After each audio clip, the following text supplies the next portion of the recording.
Good evening, good evening, good evening. We are back and we are live. Matter of fact, being back means being live. You want to know if we're back? Ask yourself, did he go live? And if he didn't go live, he ain't back. So we are definitely back because we are definitely live. Feels good to be back. Took the Thanksgiving week off. Of course, a week ago today was Thanksgiving. And so as is our custom for the last few years, we've been doing live broadcasting. We take off the holidays to enjoy like everyone else. And we hope certainly that you did just that, that you enjoy, because we certainly had a peaceful time. We will give it a minute. I usually get on 2 minutes early, but taking care of some fatherly things, some house things, and also trying to get this up to speed and ready to go. Got me behind a little bit, but not a problem. Not a problem. This is an informal chat, so feel free to contribute. If you're watching this back at any time, please like, click, subscribe. If you're on YouTube, if you're watching me on Facebook, this is a public broadcast, so you don't actually have to be connected to me. So it can be shared out from my personal page. But by all means, follow me on Facebook as well as send a friend request. Even let me know that maybe you've seen one of the broadcasts we do on Tuesday or Thursday evening, and I'd love to chit chat with you a little bit and even ask you kind of what caught your attention. Those types of things are always nice, even if your what caught your attention was something you disagreed with, but it would be nice to know all the same. That said, this is where I am probably different than most. I don't dilly dally. I know that's an old school type thing, but I'm not here for numbers, and I'm not knocking that in any way. I'm here to just do a broadcast, say some things that I hope are powerful, and then post them. And I believe that it'll give people the opportunity to have access to them. Uh, uh, so that's how I roll. That's how I operate. I know that's not quite what a lot of people do. I figure just get the content out to the people. I got 1,000 people I'm connected to, over 1,000 accounts I'm connected to on Facebook. Who knows how many people that represents? I won't even try to imagine the number of how many people that represents. So that's what I do. I just get on broadcast. Hey, glad to have you join us. Feel free to say hello. Let yourself be heard. This is a chat. It is open for people to comment. If what you're commenting I can bring light to while I'm chatting, I will do so. And by all means, you can respond to one another. If somebody makes a comment that you find interesting or you like, please feel free to actually like the comment.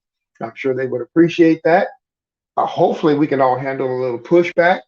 Pushback just meaning I don't agree with a particular thing that was said, or whatever the case may be. Hopefully, we can all handle that as mature adults. This topic tonight, I'm not going to actually.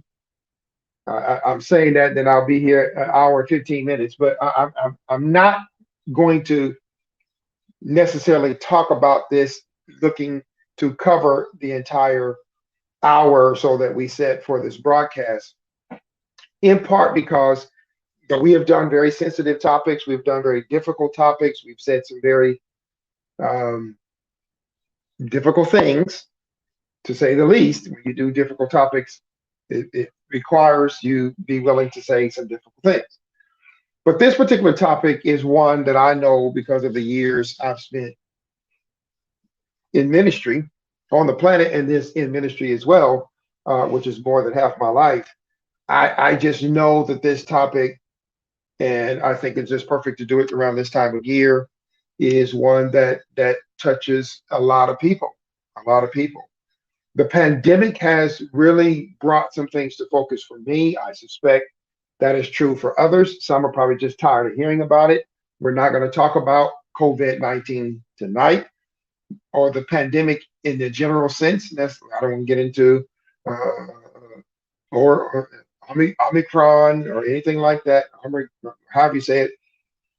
I don't want to get into statistics or any of that kind of thing, but what it has happened, or what has happened, what the pandemic has done, is I think made people look very closely at the reality of mental health.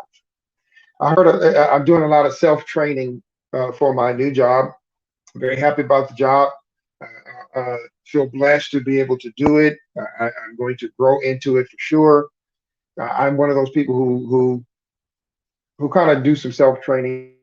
Self training meaning I seek out resources to improve who I am and get better.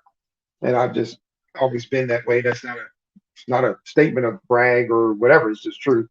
And with the social media platforms like YouTube and Google that we have, YouTube in particular, I can go out and research and find people actually teaching things. And so I'm doing some my own seeking out training because there's none that's necessarily offered through my job.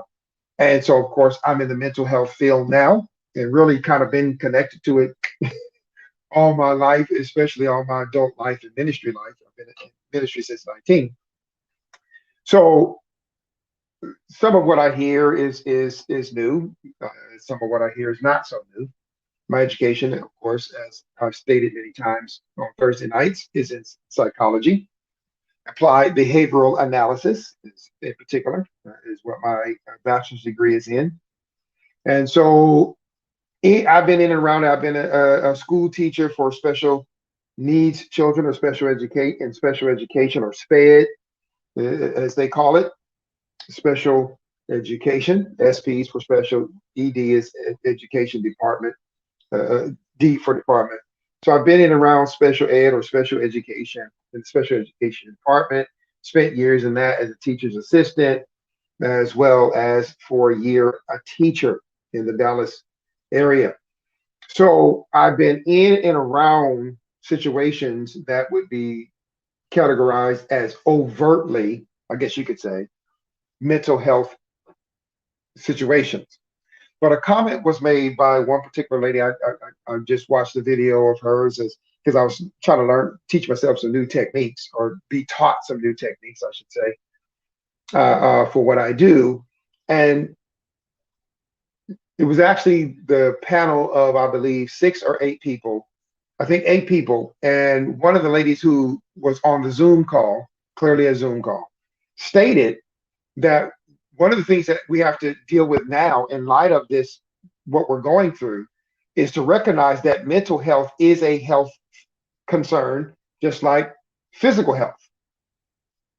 And I stopped for a moment, even though they continued, the moderator of the conversation went on to the next person, asked the next question. I stopped for a moment and realized that's actually true. When we say mental health, many of us associate that with someone who is quote unquote crazy. When I was growing up, straight jackets, you don't see them now, but in movies, we used to joke, and I hate to say it out loud, but we used to joke about, man, you crazy, we're going to get a straight jacket for you and all this. And the straight jacket was the jacket where you didn't put your arms through. Well, you did, but it wasn't, to wear like a jacket. No, it's strapped up in the back. It was meant to constrain the person wearing it and keep you from using your arms and moving around. That was the actual intent of the straight jacket in those days, many, many years ago. Here's another word that most of the people my age, I know, and definitely older, insane asylums. This is the place where you would take somebody who is in a straitjacket. You would take them to an insane asylum. If you've ever seen Batman, at any point, there's a place called Arkham Asylum, not Arkham Prison. It's called Arkham Asylum, where they take their crazy prisoners, right? The Joker and Harley Quinn and on and on and on and on. So, and when you would see the pictures of it, whether you're watching the movies or you're reading a comic book or looking at the cartoons, it looked like this big, dark, scary place, which was in some sense a hospital and in some sense a kind of prison. And the people who would go to an asylum, an insane asylum, would be people dealing with schizophrenia, would be people dealing with all manners. And schizophrenia is kind of most people consider to be like the way out there. Uh, uh, um, but I will tell you the truth. I have people in my, I have a person or two in my family. I'm working with uh, clients who are dealing with this particular diagnosis. It is a health issue. Listen to me, and I'm gonna come down to holidays in a minute. It's a health issue.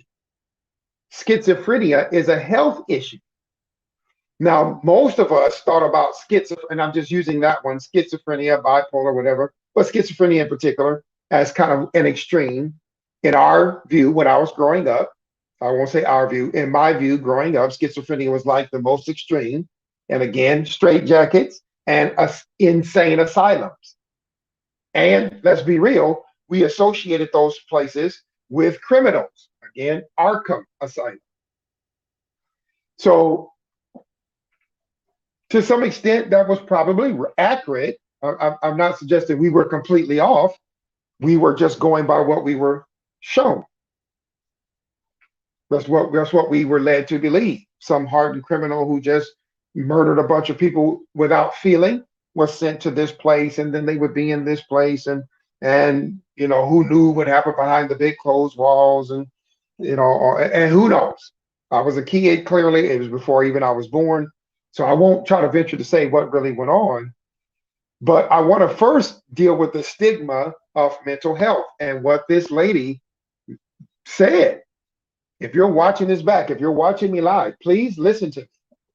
Health issues are health issues, whether they be physical health issues, whether they be emotional health issues, whether they be mental health issues. Health issues are health issues. And there are, here's another word, practitioners who work with your physical health. There are practitioners, believe it or not, who work with your emotional health. And typically, emotional mental health are dealt with together. There are practitioners who deal with our mental health. Now, when we say mental, that can include the impact of chemicals on our brains that have a impact on our minds. That also includes, so let's remove some of the stigma. When I say mental health, I don't just mean an insane, as a matter of fact, I don't mean an insane asylum. Notice you don't hear about those places. There are people who are functioning, I won't say highly functioning, but even some maybe highly functioning, who deal with schizophrenia every single day. And the medicines, no matter what we feel about the commercials, about some of those medicines truly, when they take them regularly, when they do what they're supposed to do, believe it or not, and I'm not just telling you this because of the job I just started. I'm telling you this again because I am directly connected. I should say I'm connected in terms of family, whatever the case may be. I'll leave it like that. And of course, my job with people who deal with bipolar, uh, uh, uh, personality disorders, and the range of it. The range of it. As a matter of fact, let me go even further with removing the stigma. You're likely working with someone every day if you go out of your house to work.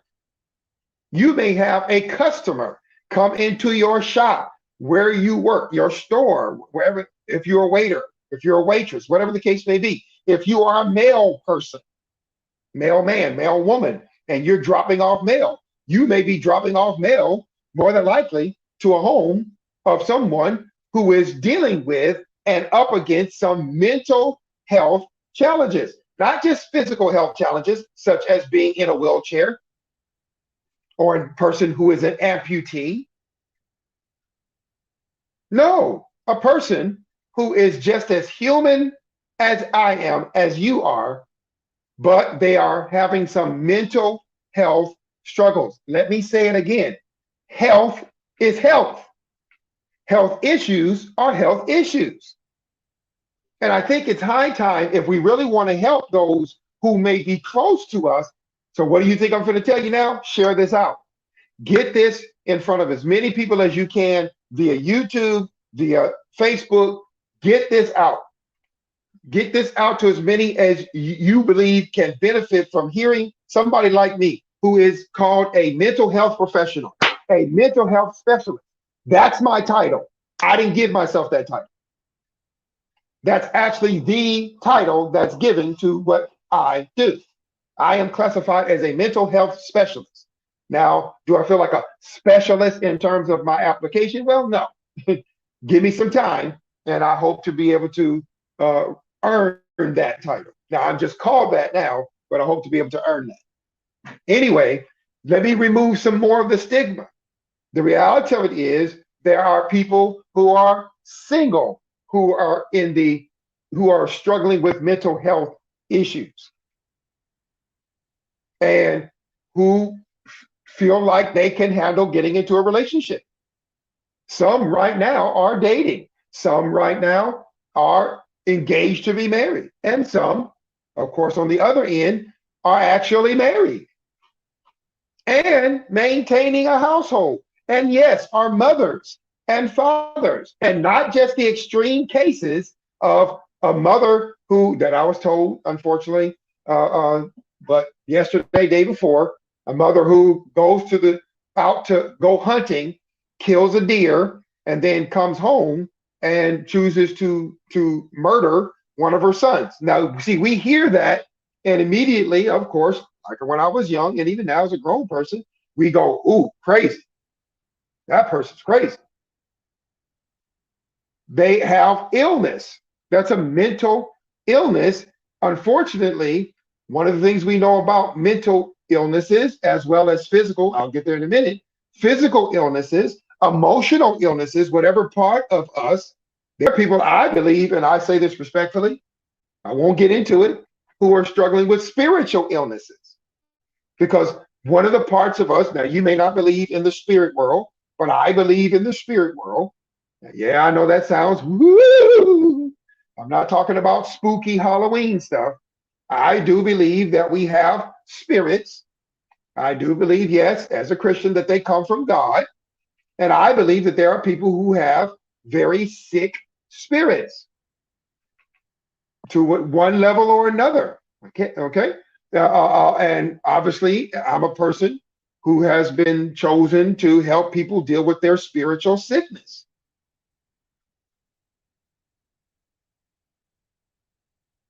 Create in me a clean heart. You're going to make me do it, oh God, and renew a right spirit in me. There you go. And I believe that if any part of us is not healthy, if we're not physically healthy, if we're not mentally, emotionally, again, that's often seen together. If we're not mentally, emotionally healthy, if we're not spiritually healthy, which might be bigger than all the rest of them, but we're not talking about that tonight. If we're not healthy, then we have a chance, if we're unhealthy, to do harm. If any part of us is out of whack, then we are potentially in a position to harm ourselves or others. And so there are people in everyday life, hopefully this stigma has been fully removed now, that are dealing with, in particular, mental, emotional health issues. And it could be bipolar. It could be attention deficit disorder, attention deficit hyper disorder. It could be depression on some level, clinical or et cetera, et cetera. I'm not going to get into all of those things, but it could be any one of those things. And then if you add in substance issues, if you add in those things, now it really gets dicey, right? So what you have to understand is when I say mental health, I'm really driving the health piece. In my short period of time, well, really, again, I've kind of been doing this type of work for a long time. But in terms of getting paid, in the manner in which I'm getting paid, and for this company, I've been doing it for a short period of time. and my previous experience or my current experience in ministry and my new experiences in this area, and even my personal experience in terms of family and on and on, and family and friends, has led me to believe we don't spend enough time dealing with the health piece of our minds and our brains. Because, of course, whenever you're talking about mental health, you're talking about, watch this, a physical piece. I told you. What part, Gabe? Mental health is mental health. It has nothing to do with the body. Yes, it does. It has something to do directly with the brain. Oh, I'm coming to holidays. I told you I ain't gonna be on here long. Something is going wrong in the brain. And because something is not quite right in the brain, which is the physical piece, right? So that means that's actually physical health. Oops. They have natural supplements right now for helping the brain. A person who's dealing with, for example, are you ready for this? Dementia, Alzheimer's, right? That person may appear to be, to someone who doesn't know them, as quote crazy unquote. But people who know them and who know their diagnosis of health or poor health would say, actually, no, they're dealing with dementia. They're dealing with, I should have did some reference work on this. They're dealing with Alzheimer's or the onset of Alzheimer's, which means they are having some issues in their brain, which is having some effect on their mental state. Oh, if I was in church, I'd tell you I'm preaching now.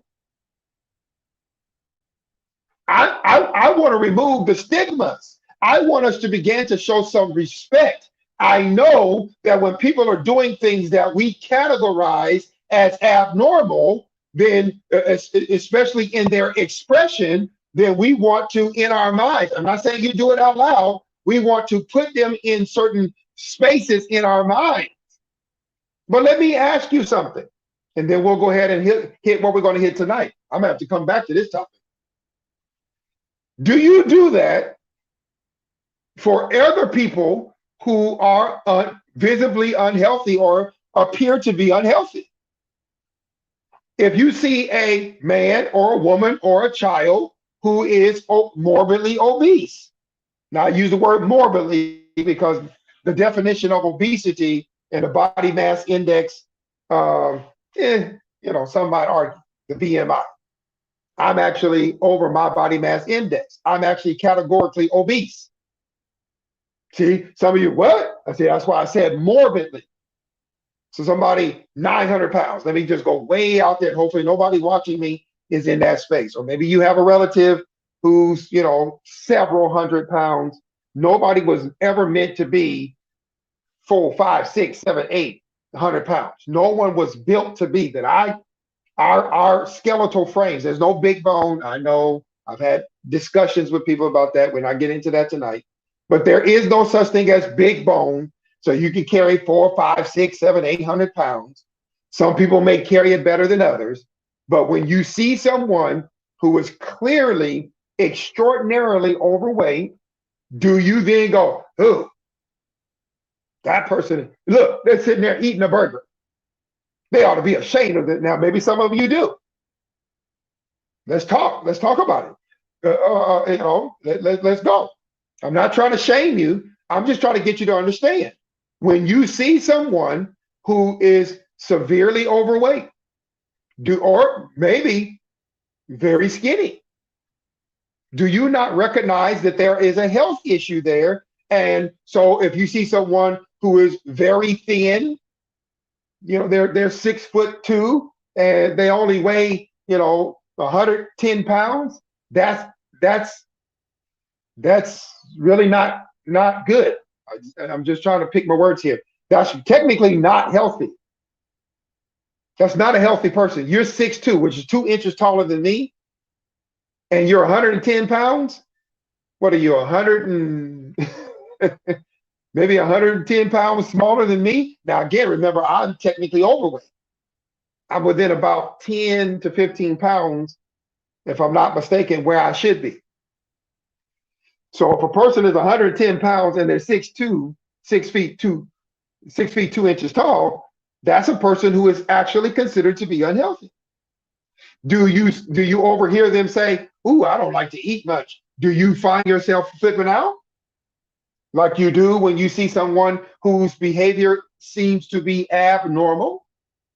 They may be muttering something to themselves with no device, no Bluetooth, no cell phone, no one standing near them. What do you do? Do you respond in your mind to the person who is extraordinarily overweight or morbidly overweight or almost scarily skinny? Do you say to yourself, and this is why I'm doing this, because when we turn our attention to those who may be struggling in terms of their mental health, think about what I'm saying. I know I'm using the word mental, but their health at this time of year, another one of those mental health issues is post-traumatic stress disorder.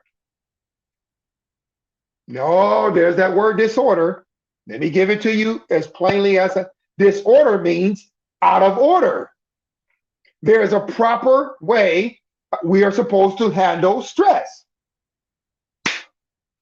So a post-traumatic stress disorder tells you what it means. After a post means after. Traumatic.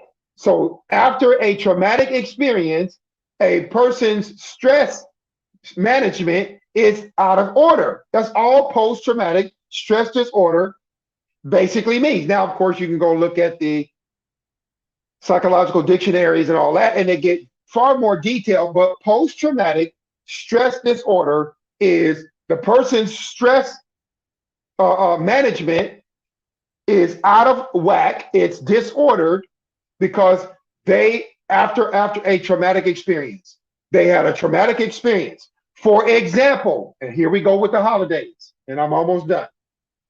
Somebody dying on Thanksgiving, somebody actually dying on Christmas Day, somebody actually dying on New Year's.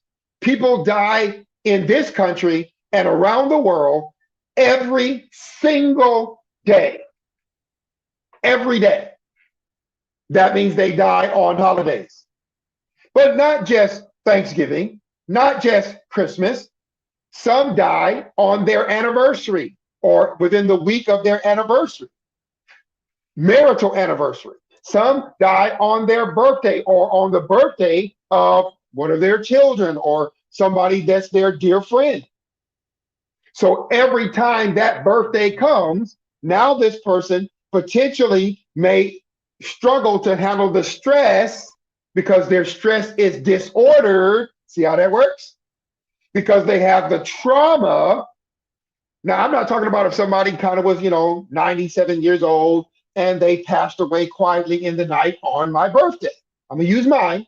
No, I mean, we're getting ready to celebrate. I haven't done a birthday celebration, but anyway, we're getting ready to celebrate my birthday and February 26th. And I get a phone call that somebody whom I know, love dearly, went to school with, family member, has passed away suddenly in a car accident.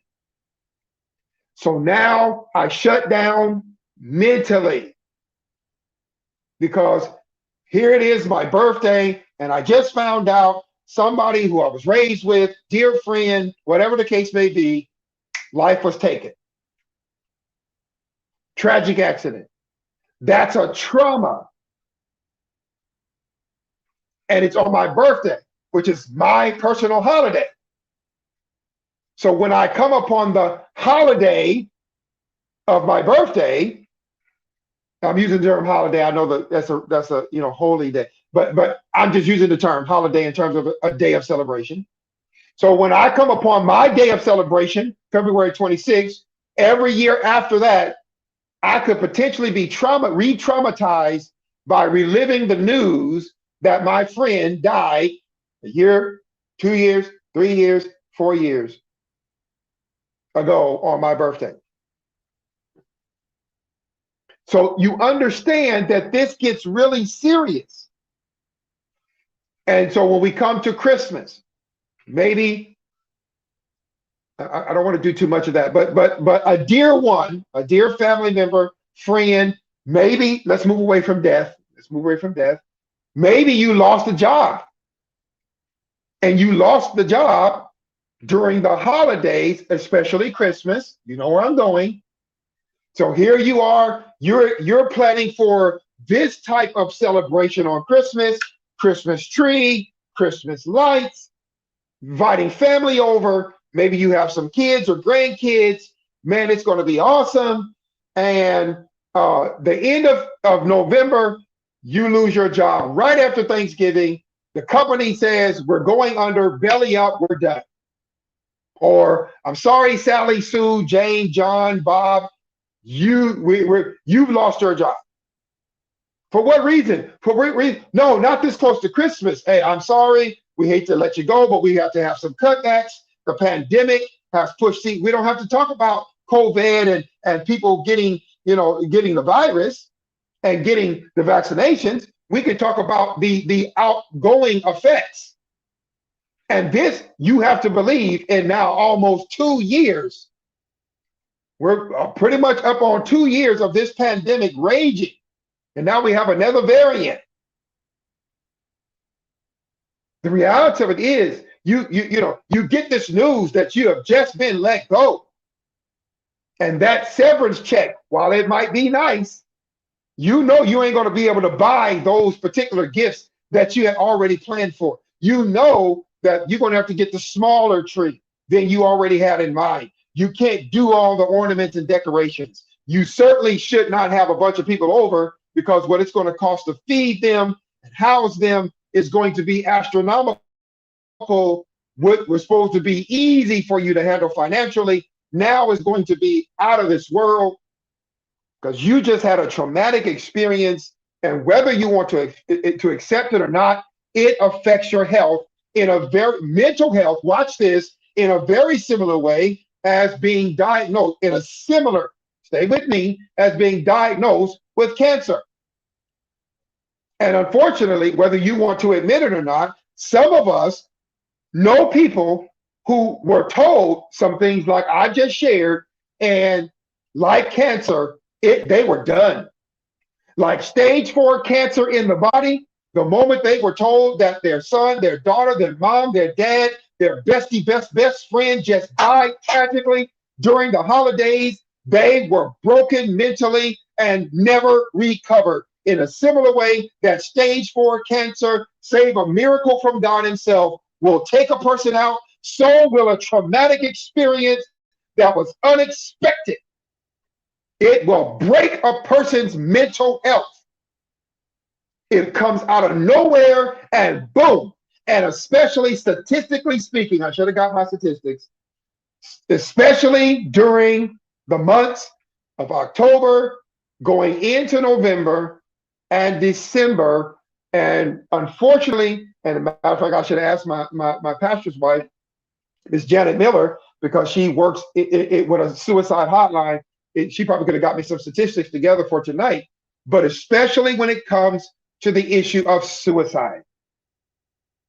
Like that cancer that courses through the body and you don't see it coming until you get diagnosed, and you hope the chemo will help. You hope something will help. Just like the person who is all of a sudden saying, I don't want to live anymore. Mom's gone, dad's gone, big bro is gone, my job is gone, my life is gone. I don't live in the Gulf Coast. I do live in Louisiana. But I know people who have had storms, literal physical storms, come wipe out everything. Now, I don't know anybody who has harmed themselves behind losing everything. I am actually very happy to say that most people I know who have lost everything worthy enough of moving are, that I know of, doing well. They had to relocate in some cases, in many cases, and they're okay. I don't know what their mental health is, but they're okay. And they lost everything. My parents have friends they've known for probably longer than I've been on the planet. Matter of fact, longer than I've been alive. And they used to live 3 hours or so away from me. Now they live 9, 10 hours away from me in Georgia. They used to live in southern Louisiana. Storm several years ago, not too long ago, but several years ago, wiped them out, and they made the decision to relocate. After raising their kids in that home, if I'm not mistaken, spent probably 30, 40 years in that home. Easy. We went to the home, slept on the floor and in the beds, and ate at their table in that home.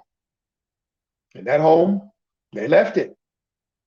So now they're connected to me on Facebook. Their children are connected to me. I'm not going to obviously say anybody's name. And as far as I can see from social media, their social media pages, they're doing okay. But during this time of year, there are people who can put on a face, just like people who are dealing with cancer, which is a physical health issue, who are dealing with some, diabetes, type 1, type 2, who are dealing with STDs, who are dealing with, who knows, heart issues, lung circumstances, lung issues, who might be dealing with bronchitis or dealing with some kind of, they have a hole in their heart, they have a heart murmur, they have an irregular heartbeat. I mean, all the kind of health, imagine all the things we know that can happen in a person's health, physical health, and then imagine all the things that can happen in a person's mental health. And then, just before you're finished, add the holidays. Add the time when everybody is, quote unquote, supposed to be celebrating. They are dealing with the weight of the fact that their dear mother, dear father, that one of their children, God forbid, but one of their children died. Even if it was a long, lingering sickness and the child made it to the age of 32, it doesn't matter. Nobody wants to bury their child. Nobody does. I could see it in the eyes of those whom I know had to bury their child. I won't say anything else. But then imagine when the holidays come. Maybe you don't have to imagine. Maybe this is something that you know personally. That's why I'm here. That's why we do what we do on Thursdays. Because I know that these are real life issues and it doesn't touch everybody the same way. Maybe you don't know anybody. And good for you, by the way. If you don't know anyone who sees these times of year as actually depressants, that's a big one. That's a big one. That's a big one.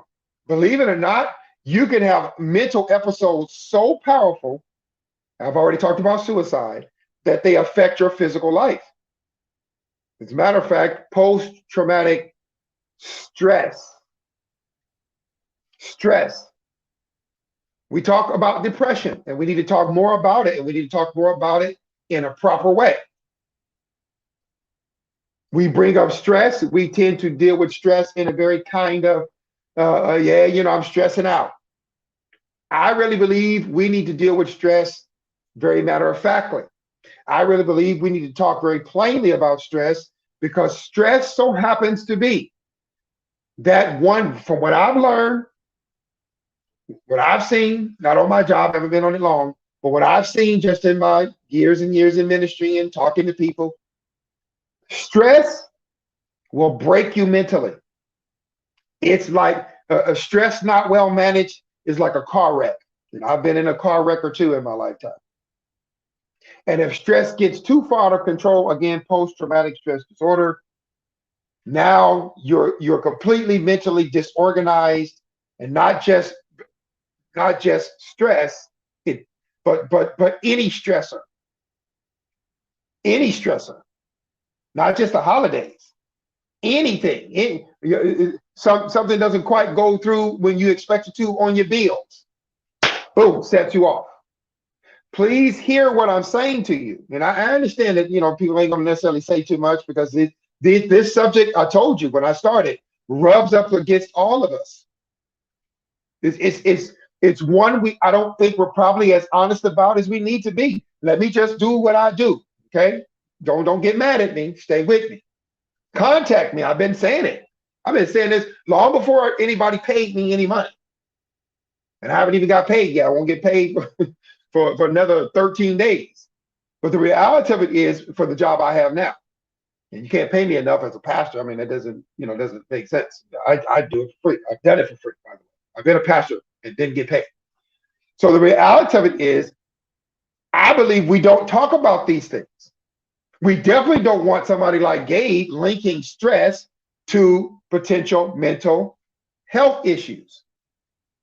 But I'm here to tell you, not only does stress potentially mark out mental health issues, but also marks out physical health issues.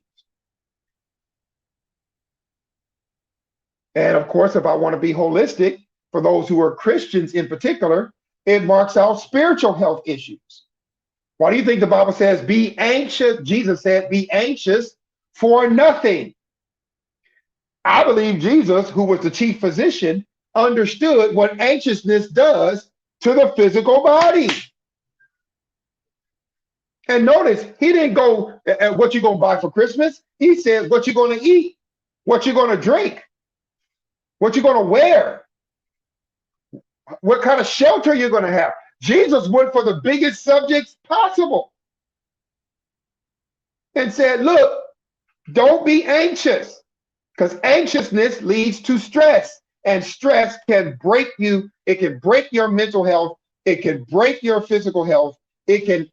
Clearly, it's not a spiritual health.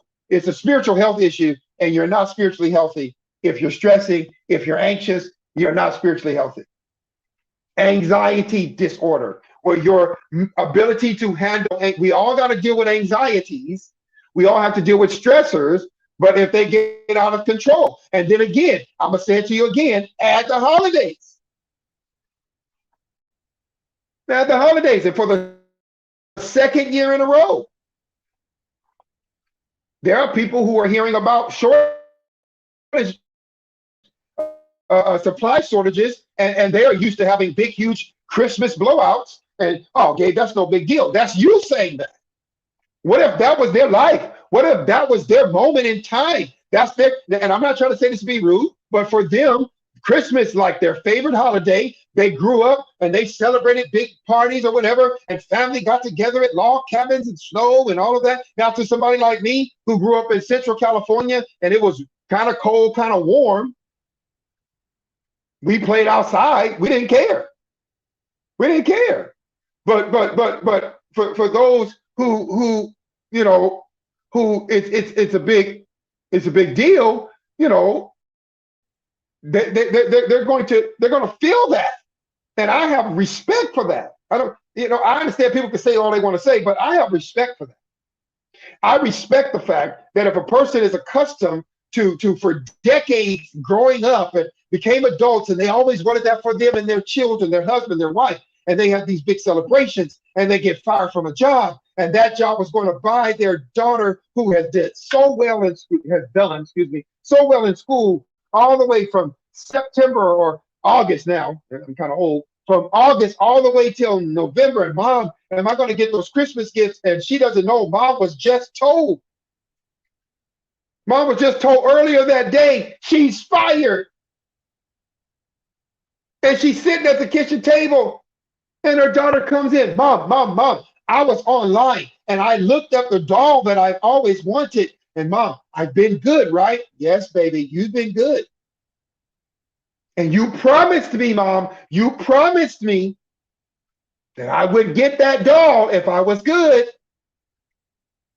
And that mother is sitting there about to have, ready? Are you ready? A mental breakdown.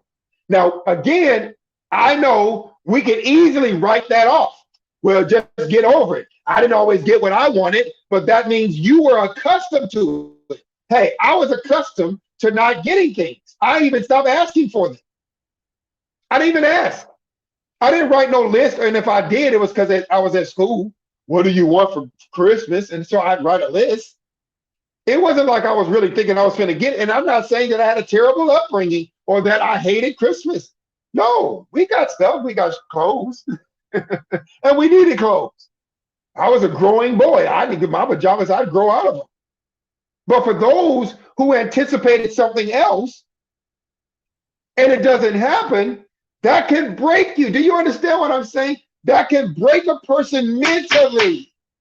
It ain't just somebody dies during the holidays or on a birthday or on an anniversary. It could be your whole life falls apart. A storm of life, metaphorically or literally speaking, comes and blows through your life and you are devastated. You get the news that your son or your daughter has just committed a crime that you raised by yourself. And now they're calling you, Mom, can you post bail? Oh, I could give 100 scenarios until I hit every single solitary person. Trust me, I can do it. I got those kind of skills. But the reality of it is, I want you and I to recognize that during this time of year, let's land this plane and get out of here. I believe we need to be just as intentional. I'm going to the gym early in the morning. Thanks to my new job, I hit the gym very early. If I tell y'all early, you might cuss me out or something. But I hit the gym very early. When I told my son minutes ago, his eyes went, huh? So I hit the gym early. You want to work out with me? You got to be there early. Anyway, I won't say it because then you might show up. So the reality of it is, look, I implore you, I'm begging you, I'm pleading with you. Please, ma'am, please, sir, please take into account your mental health. I'm begging you. I'm begging you. Maybe before the pandemic started, you were good. You weren't worried about nothing. Life was good. Life was grand. Kids are good. Grandkids are good. Great grandkids are good. Husband's good. Wife's good. Job's good. House good. Car good. Bills good. Bank accounts good. Hey, you was straight. You was good. You got your favorite church or whatever mosque or hall you go to. I mean, your neighborhood is absolutely magnificent. Everybody decorates every year. And you're noticing people ain't decorating. They already would have their Christmas lights up, but now people ain't decorating the last couple of Decembers, the last couple of Christmas holidays. People haven't decorated. Families are not getting together for Thanksgiving. Things are not what they used to be. And I know, again, somebody said, hey, people just need to toughen up. People just need to get on. Hey, you know what? I don't necessarily disagree with that, but I have respect for the fact that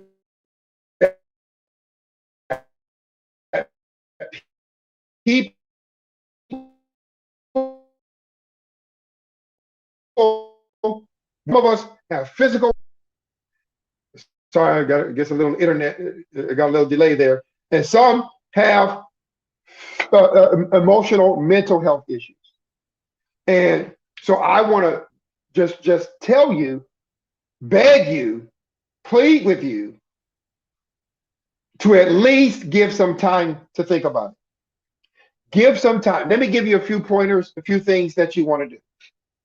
If you've lost a loved one, if you've lost a job, if you had a major traumatic experience, and if you're being honest with yourself, you're not processing through it. You're not bouncing back. You're putting on your best face.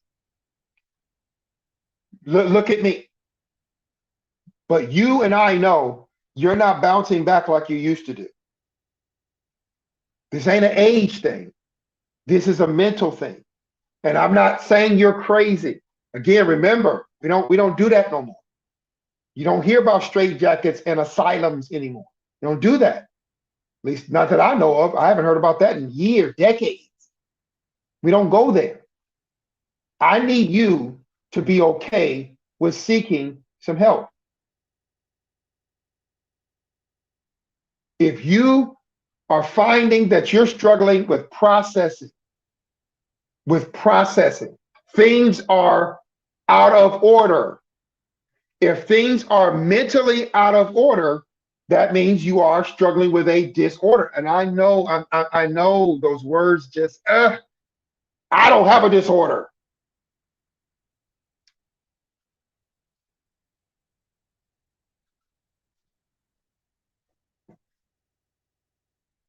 I'm just slowing it down because I I know this is a touchy subject.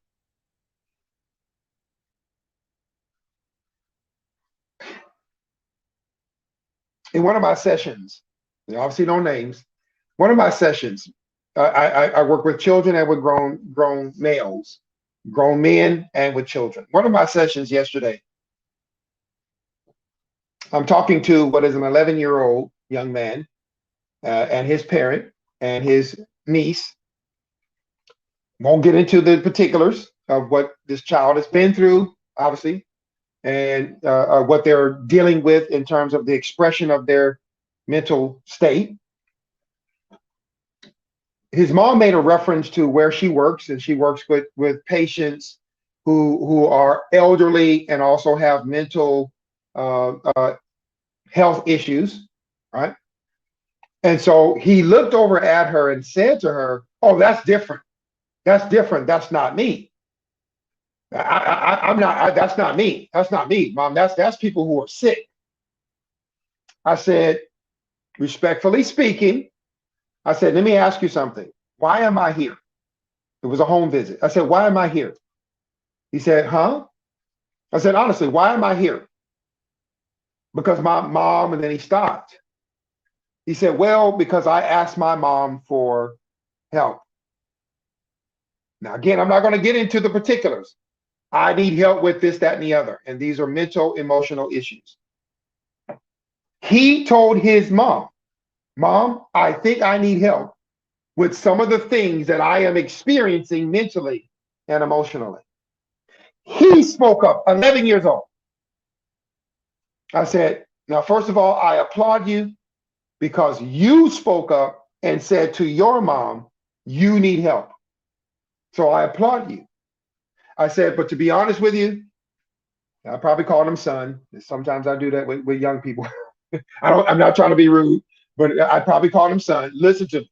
I said, "Look, the reason why I'm here is not only because you spoke up to your mom, but also because when you are struggling with things, and let me just give like just categories, let me say emotional things, mental things, then it's called us." And I said, let me use this word, spectrum.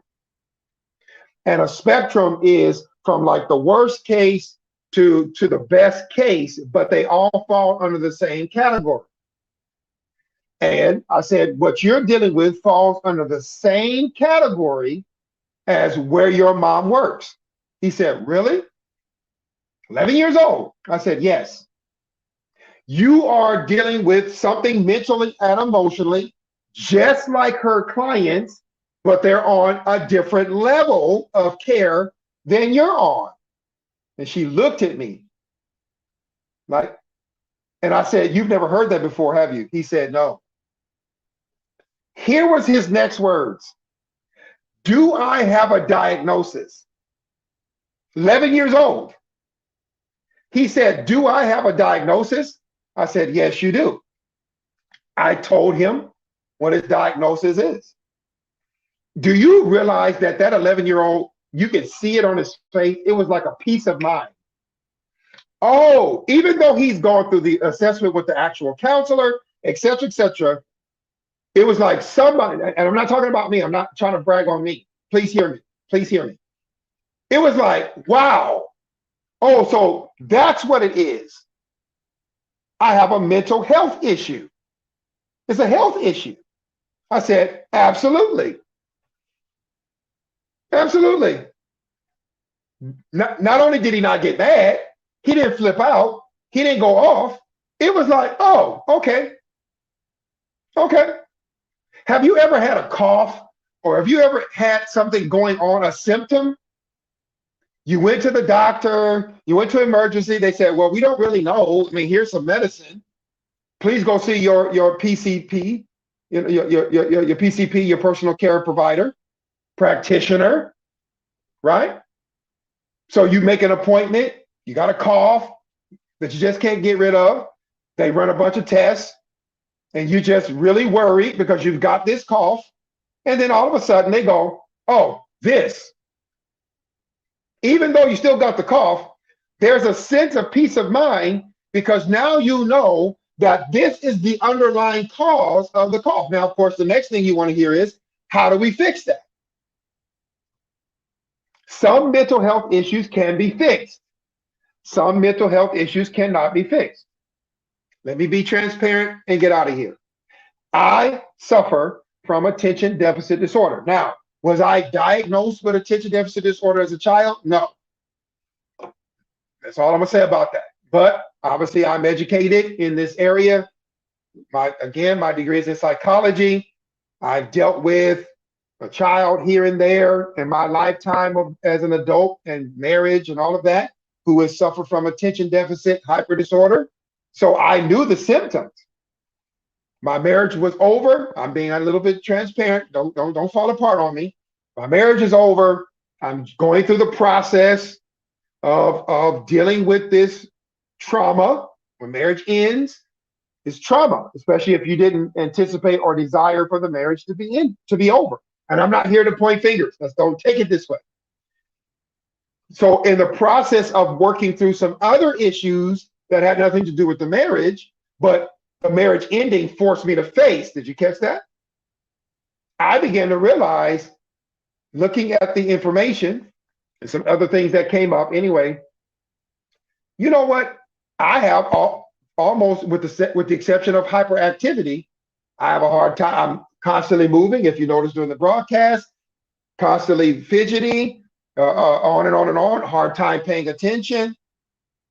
I went through the list and realized, self-diagnosed, yes, I suffer from attention deficit disorder. Now that was crucial given the period of time I realized, and this was a few years into, this is several years after my marriage has ended, so I'm not talking about right at the same time. No, this is now probably about 4 years in. Okay. So I come to this awareness, and it's been 6.5 years. So I come to this awareness, and it's eye-opening for me. It's eye-opening for others who are close to me, because I saw the same symptoms in others, and it was brought to light, and it was I think a great help. I really do. Now, I shared that with you.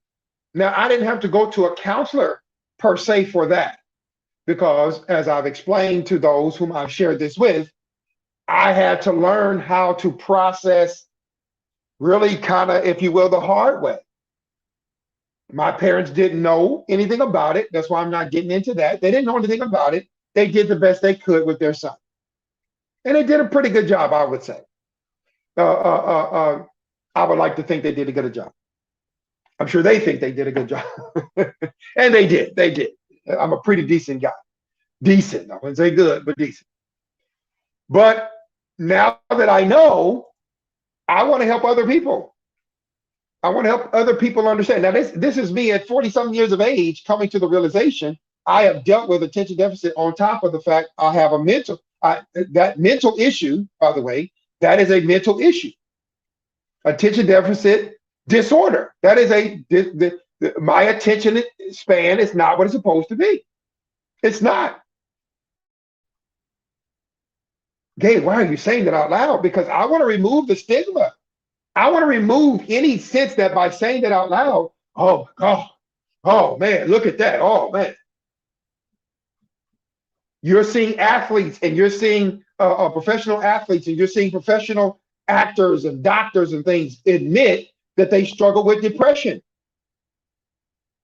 You're seeing people come out of the closet, if you don't mind me using the euphemism, and saying, look, man, I'm dealing with bipolar issues, but I take my medicine. I do the things I'm supposed to do. I believe that that's what we've got to do. I believe that we've got to come clean. And I say come clean, not to say because doing some evil, but so that you can begin, like that 11-year-old who looked me in my face yesterday. And today we had a session as well. And he handled himself. I mean, he's 11. Handled himself pretty good. I give him his props. So we're getting a good relationship, good bond in terms of what I do and what he does. Now, my son is my son. Nobody takes his place. but in terms of mental health professional and the client, we're getting a quick bond. But I want to tell you this, and I'm done. Look, if not me, contact somebody. I've already had people contact me. The moment I change my status on Facebook, people start contacting me. Hey, I'm gonna do my best. I'm not a counselor. I'm not a licensed counselor. I've said this before. I'm not a licensed counselor. However, I have done pastoral counseling. Now, pastoral counseling is very specific. I use scripture. I don't use scripture on my job. I use scripture in my other job in terms of associate pastor. So if you want pastoral counsel, I got you. But if you want just straight mental health counseling, I got to refer you to someone else. I come alongside them to help people. I'm like a teacher's aide to a teacher or a paralegal to a lawyer, right? That's how I explain it. I got more I could say, but I'm gonna leave it right here. I intended to get out early, but there's some things that was pressing. Please, through these holiday seasons, if you've lost a loved one, your mom's not going to be there for the first time, your dad's not going to be there. You had a child die of some unfortunate way, lost a job, major, your car broke, even if your car broke down and it's your means of getting to work and you can't afford to pay for Uber, and you can, whatever the thing is driving your anxiety and your stress and your fear of being fired, of being exposed, or whatever the case may be. Maybe you're not really emotionally up to par for this job you're on. You can physically show up, but you just feel like somebody's going to find out that you might not be adequate to the job, or at least that's what you're telling yourself. I would say let's talk, but I understand if I'm not the person. But find somebody responsible, mature, who doesn't have to be a licensed professional, but find somebody who's mature. Of course, I recommend such as a pastor, a religious leader who you trust, of course. If you trust mom, dad, and you believe that they can handle what you're going to say, talk with them. If you actually do have a peer that you can really trust to handle some of the dark things that you may say about what you're experiencing in your mind, share with them.